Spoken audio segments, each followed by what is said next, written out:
Kirib kelayotgan ulug' hayit ayyomingiz muborak bo'lsin.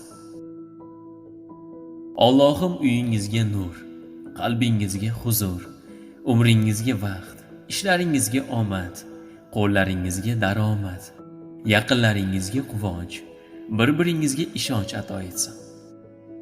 Qalbingizni Alloh, dilingizni bismillah, dilingizni iymon, qo'llaringizni Qur'on hech qachon tark etmasin. Hayotingiz davomida sizga Ka'ba ziyorati, Qur'on tilovati, duo ijobati, iymon halovati, til salovati, aql shijoati, oxirat farog'ati, sabr qanoati, baxt saodati, tan salomatligi doimo hamrohingiz bo'lsin. Sizni va yaqinlaringizni kirib kelayotgan muborak ayyom bilan chin qalbimizdan tabriklaymiz.